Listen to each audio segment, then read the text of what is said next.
মুক্তিযুদ্ধের পেট থেকে বাংলাদেশ হয়েছে। এখন বাংলাদেশকে অস্বীকার করলে তো মাকে অস্বীকার করা হয়।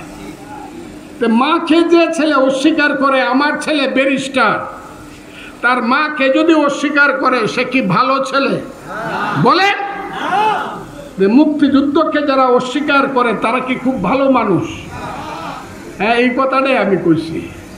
মুক্তিযুদ্ধ মাইনা আপনি ভোট চান, পাল্লা মার্কায় ভোট চান, ডালিম মার্কায় ভোট চান, ইসলামের কথা কইয়া ভোট চান, আহলে হাদিসের কথা বইলা ভোট চান, আপনি হেফাজতে ইসলামের কথা বলে ভোট চান।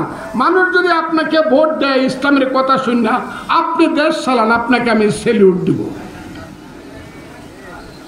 কিন্তু মুক্তিযুদ্ধ মানবেন না আপনি, আমি আপনাকে রাজাকার কমুই, আমি কমুই। এতে যত 30,000 বকা শুনতে হয় আমি শুনব। মুক্তিযুদ্ধ আপনি মানবেন না, আমি বলবো আপনার পূর্বপুরুষ আলবদর এবং দালাল ছিল। এতে আমাকে যত বকা দেন দিবেন, কিন্তু আমি মুক্তিযুদ্ধ ছাড়তে পারবো না। কারণ আমার ডাইন দিক থেকে লাফ মাইরা গুলি খাইয়া পড়ে গেছে। মামা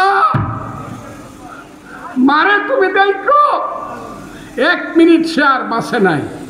বর্ডারে কবর দিয়ে আইসি, মা পাগল হয়ে মারছে, সেই মুক্তিযুদ্ধ বলে দেবো গা। হাজার হাজার লোক মৃত্যুবরণ করছে, লাখে লাখে মৃত্যুবরণ করছে, বাড়িঘর পুড়ে ছারখার হয়েছে। সেই মুক্তিযুদ্ধ বাঙালি জাতি হাজার বছর পরাধীন ছিলাম, দেশ আনছি, সেই মুক্তিযুদ্ধ ভুলে যাবো কেন?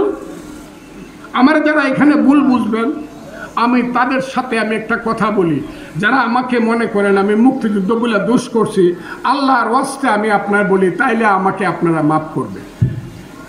আমি মুক্তিযুদ্ধ ছাড়তে পারবো না, আবার ইসলামও ছাড়তে পারবো না। কথাটা খুব ক্লিয়ার।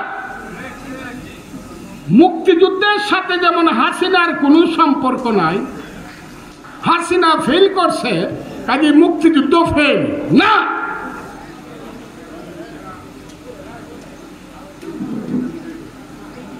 এই কথা যারা মনে করে মুক্তিযুদ্ধকে তারা ছোট করে দেয়।